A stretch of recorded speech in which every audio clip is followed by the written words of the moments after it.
guys, Victoria here and welcome back to my channel. So today's video is going to be on how I fight procrastination. And procrastination is of course a problem that all students are suffering from. It is one of the main first world problems that students suffer from, I'm sure. And as the saying goes, procrastination is the thief of time. By procrastinating, you are literally wasting so much time, and if you can learn how to fight procrastination, then you can definitely increase your productivity by like 3 times.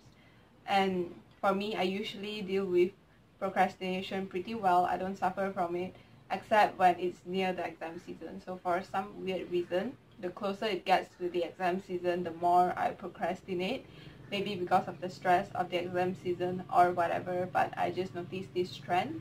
So these are the ways which I use to deal with procrastination. The first way that I use in order to avoid procrastination is chunking.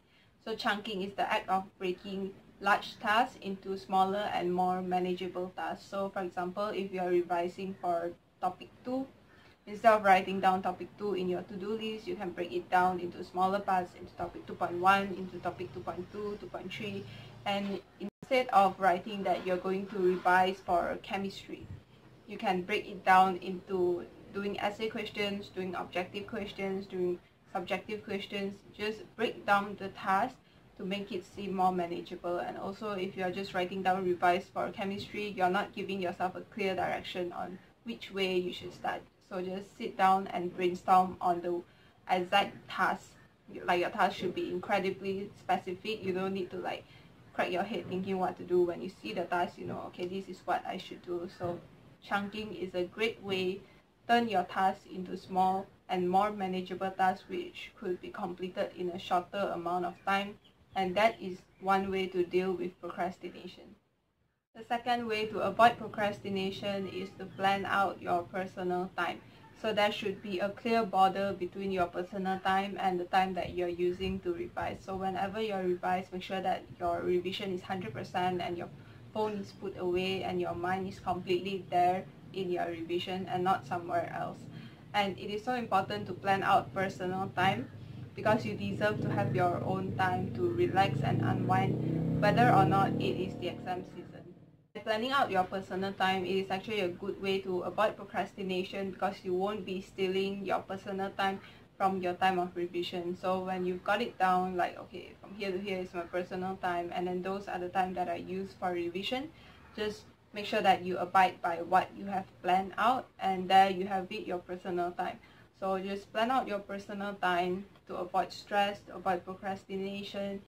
It is very important to have some time for yourself, whether it's the exam season or not. And planning out your personal time is such an important thing, and it is definitely a good way to avoid procrastination as well. Third way to fight procrastination is by prioritizing. And I think that prioritizing your tasks is such an important thing to do because we have a lot of things to do as students. Like there are homework, there's assignment, and there are deadlines for everything. There's deadline for your homework, for your assignment, for your exam. You need to know this stuff by when. There is always a deadline. So when there is a deadline, there has to be prioritization, meaning which stuff do you want to get done first. It's not about getting everything done, it's about getting something done. So after I write down everything that I need to do, I like to mark down how urgent that task is so that I know how to begin the task. So as you can see in my study planner here, there is a section for urgency right here. So it gives me a sense of which direction to begin with. By the way, this study planner is up for sale. In case you didn't know, you can purchase it, link in the description box below. But I just think that prioritization is so important as a good way to avoid procrastination. Fourth way to avoid procrastination is to use the 10-minute rule. So the 10-minute rule is actually derived from the famous 2-minute rule.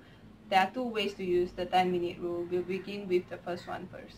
So the 2-minute rule states that if it takes less than 2 minutes, then get it done now. But we're going to modify it and turn it into 10 minutes. So if a task takes less than 10 minutes, then get it done now. Often the task is actually not difficult, but we just dread doing it so much. But once we begin, it's easier to just go with the flow. So always remember the 10-minute rule when you don't want to begin on something. And the second way to use the 10-minute rule is to just do something for 10 minutes. No matter how much you don't want to do that, just do that task for 10 minutes. And when 10 minutes is up, you can either stop or continue. If you stop after 10 minutes, then at least you have been productive for 10 minutes, which is better than nothing.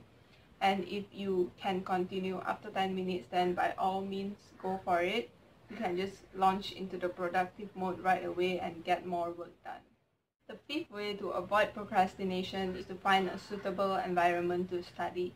So try to determine the cause of your procrastination. Is it the TV in front of you? Is it the video games? Or is it your sibling disturbing you? Whatever it is, try to find out the cause and act against it.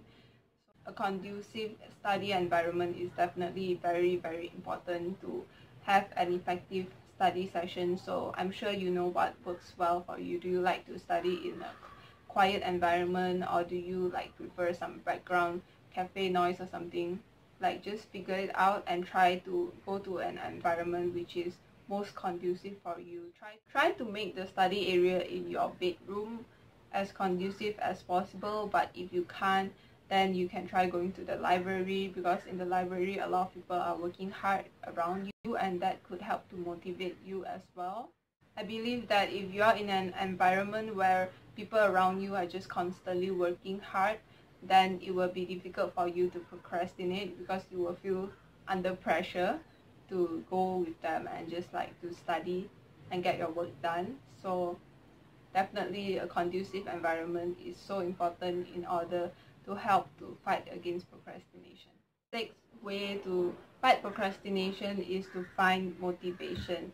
And I won't go too deep into motivation because I have a whole video on motivation, on how I stay motivated to study already up on my channel. But I always give myself 5 minutes before I start studying to watch study with me videos or whatever videos that could make me feel good and productive. Either that, or I would go onto Pinterest and just scroll through all the stuff that makes me feel motivated and want to work hard. Like, whatever it is for you, find that source of motivation and make good use of it. When you're motivated, it is so easy to stop procrastinating, because you know what you want and you know that you want to work towards it. There are so many other ways to keep yourself motivated as well. There is the Study Blur community, which I have a whole video about, but the Study Blur community is just so great and it makes me want to study. Like, everyone is constantly taking care of each other and encouraging each other to work harder towards their goal, and I think that is such a positive community. If you really feel that you need some kind of motivation, then definitely try to get into the Study Blur community. It is great. The last way to fight procrastination when all the other ways don't work out is just to force yourself to see the bigger picture. Know that studying is totally temporary, it won't last forever, but your results are forever. So try to weigh out the importance. Really, studying is just very temporary. You have to do it for this amount of time up until your exams, and after your exams you will have all the time in the world to do whatever you want to do. So just keep that in mind and force yourself to work, and remember that the hardest thing is often just to start. Once you start, it's so easy to get into the rhythm of things, so just force yourself to sit down and to start. Those are the 7 ways which I use in order to fight procrastination, and you guys have been requesting this video for a while now, and it's finally here, and I hope that those tips have managed to help you in some ways. That's all for today's video. Thanks for watching, and I'll see you guys in my next video.